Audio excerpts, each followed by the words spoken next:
From the Detroit Free Press, it's Wednesday, October 22nd. Here are today's top stories, presented by Bush's Fresh Food Market. Bush's has over 4,000 Michigan products, including the freshest fruit and vegetables, meat, seafood, and baked goods. Stop by one of Bush's 16 locations for the personal service you expect from your neighborhood grocer. I'm Susan Tompour, and I'm a columnist at the Detroit Free Press. Millions of consumers, including people of color, aren't able to easily cash a check or visit an ATM because they're not customers of regular banks.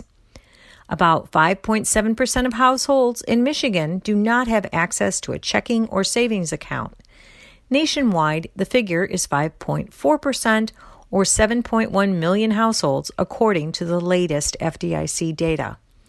The top reasons given for not having a bank account include not having enough money to meet minimum balance requirements, not trusting banks, or finding that bank account fees are too high or too unpredictable.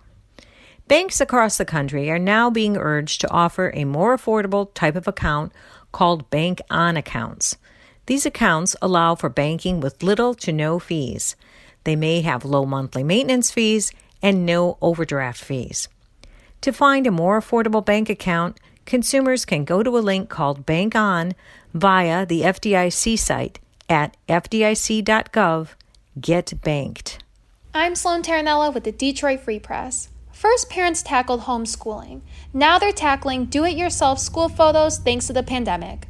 Many schools are still hosting Picture Day with typical safety protocols that we're probably used to by now.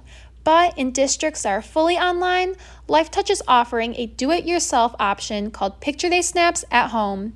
Parents can capture a quick photo of their child, upload a traditional LifeTouch background, and order picture packages all from home. Whether or not schools are able to have Picture Day is a big question, but one thing is certain.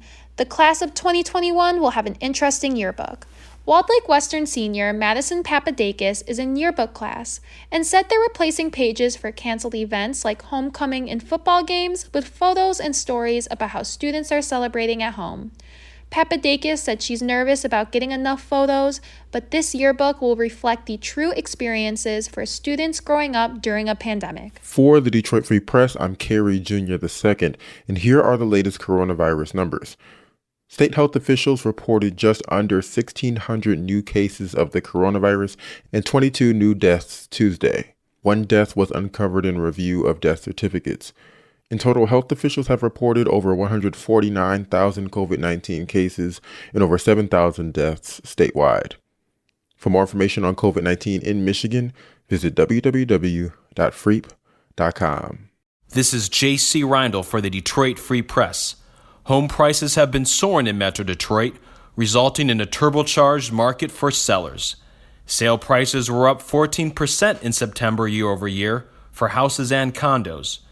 Real Estate Insiders attribute this hot market to super low mortgage rates, plus how the COVID-19 pandemic pushed forward the home selling season into fall. Many sellers are seeing multiple offers and above asking price offers. If a house sells for more than its appraisal, buyers are willing to bring that extra cash to the closing. The market is more frustrating for buyers because there aren't a lot of for-sale houses to pick from. The home rental market is also really tight right now, with renters having trouble getting in properties.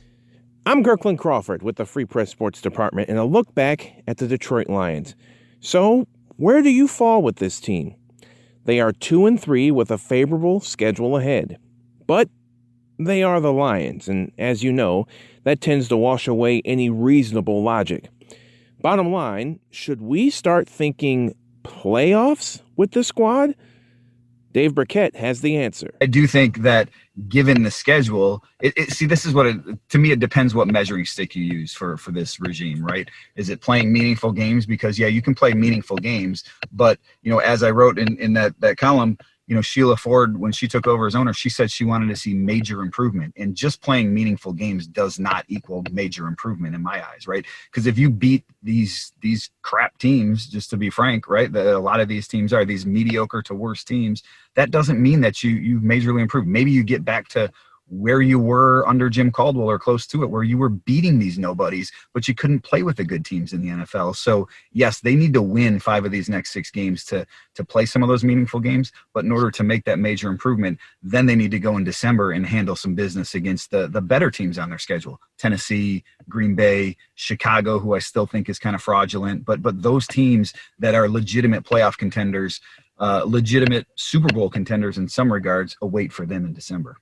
For more stories from the Detroit Free Press, be sure to check out freep.com. That's FREEP.com. If you're a fan and want to support our quality local journalism, subscribe. Go to freep.com/special offer.